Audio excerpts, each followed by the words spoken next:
Due to recent world events, people have been turning to video games in their free time. Many of my friends have turned to life simulation games like Animal Crossing or Stardew Valley. Both games are good choices. They're games about moving to a new town, terraforming and upgrading your surroundings, and making friends with a diverse cast of characters.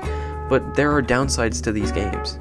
Animal Crossing is a very dialogue-heavy game, and it's been like that throughout the entire franchise, and that's part of the game's charm, but a lot of the dialogue used for the villagers are reused based off 8 villager personality types. Stardew Valley has unique dialogue for each character, and even more for the 12 potential love interests through heart events, and there's even a secret event where all the bachelors and bachelorettes gang up on you for cheating on them with literally everyone else. But once you've gotten every upgrade, made the ultimate farm, and started a family with one of those 12 potential love interests, you start feeling like everything's been done.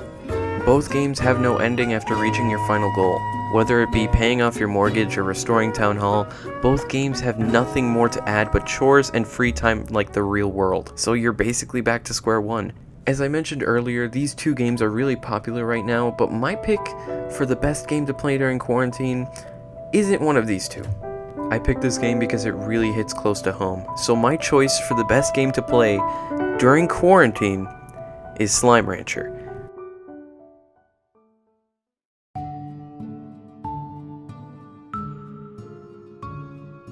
Regardless of whether you have played or never even heard of Slime Rancher before, you're probably still confused as to why I picked this game.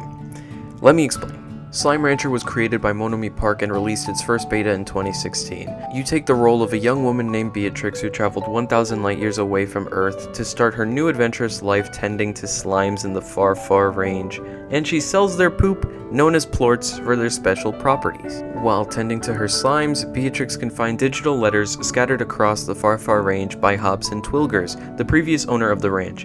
You also receive emails from someone named Casey, who you later find out is Beatrix's best friend from Earth. We'll get back to Casey later. Both Hobson and Casey's letters are what drive the story and the game into being the best game you could play during quarantine. I'm going to give you the TLDR version so that I don't get too into detail unless you plan on getting the game, but I'm still going to get into really major spoiler territory when it comes to the story of Hobson. And the game's ending for that matter. Well, the game doesn't necessarily end, but it's similar to Animal Crossing and Stardew Valley, there is a set goal. Hobson starts asking deep and relatable questions that Beatrix and the player are meant to reflect on. In the moss blanket, he asks if we've ever been in love, and he mentions how it changes people to think in ways that are just alien to them. At the Indigo Quarry, Hobson confesses that he liked being alone and isolated, and that's when he was at his happiest. But that view of the world was shattered when he met another rancher on the far, far range, and soon fell in love with her. He even got trapped inside of a cave infested with crystal slimes just to make a wind chime for her. And this man had no regrets. The notes he leaves at the ancient ruins are about choice. In the ruins, the player has a choice on what doors to close off in order to open new ones. He also leaves hints on how to harvest phase lemons. And harvesting phase lemons is a metaphor in and of itself. In order to harvest the fruit, you have to give up a fruit. So Hobson spoke to us about love changing a person, doing reckless things for someone who you care about, and how change causes you to start making critical life choices. And Hobson gets even deeper by the time you reach the end of the ruins and activate a portal to a place called the Glass Desert, an untamed land that to our current knowledge only Hobson has explored, and the notes that he leaves here are follow-ups to the ones he leaves in the ruins about choice. Hobson talks about his inner conflict about making his choice, and how he inevitably came to his conclusion. 2 doors, Beatrix. Life is filled with moments where there's 2 doors and you can only choose one. Hobson came to the far, far range in search of the unknown, but 1,000 light years away from Earth wasn't enough. So he studied the Glass Desert and found out how to work the teleporters that the ancients built for the quote-unquote ultimate adventure. But he's reluctant, because for the first time in his life, he's actually fallen in love. And he refers to his first love by name for the first time. I knew how to activate them, and I alone would be the first to cross over into the true beyond. It was the ultimate adventure, but there's the other door. I met Thora, and I fell in love. What are the chances of that? She had a piece of my heart, and the universe had the other. 2 doors, Beatrix. We actually know Thora. We meet her early on in the game when we do the mini missions for other ranchers. It's a game mechanic where by collecting the materials that another rancher needs, you are rewarded with some of those ranchers' materials. At this point, you should be feeling that Hobson's trying to make a connection with you, the player. I personally reflected on all of Hobson's notes. It brought back memories of the times I fell in love and how it changed my mindset, how I acted out in ways to impress my potential lover, and how I inevitably had a choice upon realizing whether or not it would be healthy for me to be with them or not, or if I myself should not be in a relationship without first considering my family or my future overall. I anxiously went inside of the temple to find out what Hobson would do, abandon his passion for his love, or abandon his love for his passion. Next to the teleporter, the note reads that Hobson had sold the ranch to us and then took a tour of the place he tended to for what seems to be decades. That's when he leaves us the notes, but instead of saying goodbye, he just says he stepped into the platform nervously and ends the note right there. If you step on the platform, instead of the teleporter working, it just sits there with this weird energy glowing around it. And you can see in the distance that there's one more note Hobson left at the end of the room. But I didn't go. I had packed for a new adventure, but it wasn't going to be beyond space and time. So I said a little goodbye to what could have been and headed to Thora's ranch. I'm looking forward to hearing the sound of those wind chimes. I've never been in love before, never known anything about it. It's time I got to know what all the fuss is about. This man gave up the ability to travel the universe through space and time for his love. Adventure was all that Hobson ever knew and wanted, and he gave it up and took a leap into the unknown. And that's the last lesson Hobson teaches both us and Beatrix. Having hope and faith that it'll all work out. Let me say something really quickly. Hobson says he said a little goodbye to what could have been, but this man destroyed the machine. He destroyed the test tubes. Everything was shattered and destroyed. All the power circuits, like everything that was connected to the power source, it was destroyed, shattered. The whole place is in ruins. It's a ruins and even more ruins. You're probably gonna ask, how is this the best game for quarantine? For one thing, I spoiled all of Hobson's story, which I'm sorry, but it was kind of the point of the video, and the game just looks and feels isolated to you. But that's what makes it work. Hobson's story is one way to rethink quarantine and hope for a better future. I'm not saying this game is perfect, but neither are Animal Crossing and Stardew Valley, and I'm not saying that you should give up on Animal Crossing and Stardew Valley. Trust me, I know what you all have to deal with. But you should add Slime Rancher to that list of games that are your go-to for quarantine. And if anything, I'm encouraging you to play all three of these games. Animal Crossing teaches you the value of making connections with people despite how they look and regardless of their personalities. I myself never purposely get rid of a villager because of their quote-unquote ugliness. I love them all.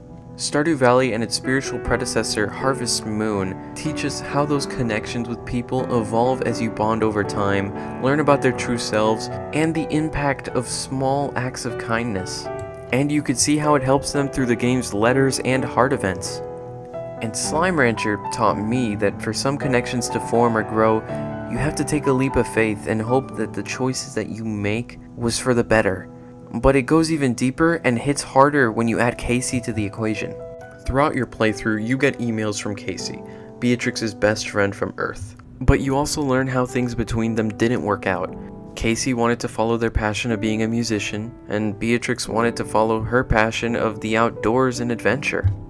They inevitably made their choice of following their dreams and finding their own happiness instead of being happy together.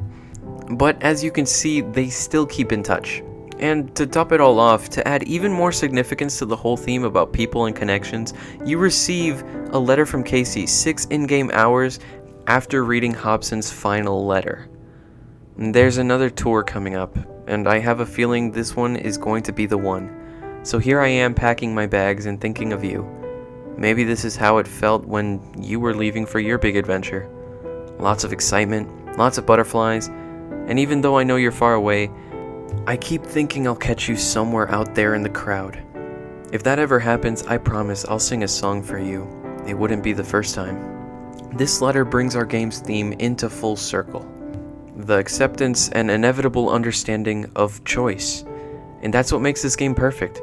It doesn't leave you hanging with an open-ended story, and it gives you, the player, and Beatrix closure and a purpose to follow their heart.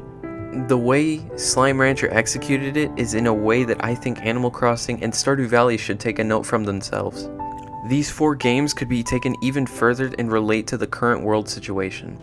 Animal Crossing and Stardew Valley made us think about our friends, family, and other loved ones that we can't see right now. Slime Rancher reflects how our mindsets had changed and readjusted to a pandemic that happened so quickly and out of nowhere, and we've changed and rerouted our daily routines and make critical and risky choices whenever we go outside to buy the necessities for us and our families to survive, and how some of us have adapted or tried to adapt to our new lifestyle in hopes that everything will settle down soon.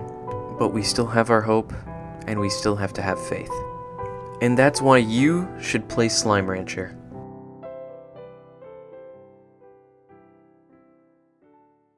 And that's the end of the video. I personally want to thank CraftyMint6 and JohnnyBone for being the inspirations for this video. Without them, I wouldn't have made this video at all. So go check out their videos, link in description below. I'm going to try to put them in the iCard and the end cards as well. I also want to thank Hodgepodge and CraftyMint6 for providing me the Animal Crossing and Stardew Valley footage. Again, I really encourage that you check out CraftyMint6 and JohnnyBone's video on Animal Crossing and Stardew Valley. They were really amazing, and I really love their channel. And also go check out Hodgepodge. He's on episode 737 of Stardew Valley. I have never seen that long of a Let's Play before, and it's amazing how much progress he's done. And if you want to purchase Slime Rancher, I recommend following Monomi Park, the creators of Slime Rancher, on Twitter. They usually post on their Twitter whenever their games are on sale. Hey everyone, future Kurffy here, or rather I'd like to say past Kurffy. I was originally going to upload this video on the 28th, but Slime Rancher just hit 3 million sales today on September 15th, the same day as Undertale's birthday, which is interesting, coincidence. So I decided to upload the video early so you all have a chance to get to the sale before it ends on September 21st. So from September 15th to September 21st, there is a 65% off sale on Slime Rancher. I can't find the tweet, so I don't know exactly where, but follow Monomi Park on Twitter, like I said, and you will be able to see where you could buy the game. I think it should be all platforms, all consoles that it's on. Alright, back to the original video. I actually got Slime Rancher on my Xbox while making this video, because it was about 60% off, and I got it on my computer 2 years ago for free on the Epic Game Store. And I know I spoiled the main story of the game, but there are also some updates where you can visit the ranchers that you help throughout the game, except for Thora. We're still waiting for the Thora update. But they also carry the theme about relationships with other people, so I really recommend you guys playing the game. And those updates are free. Well, that's it for the video. I am uploading this on the day of my birthday, so it would really be a great present if you were to like, subscribe, and share, and help me reach 1,000 subscribers. Anyways, this is Kurffy. God bless you all, and I will see you all in the next one. Bye.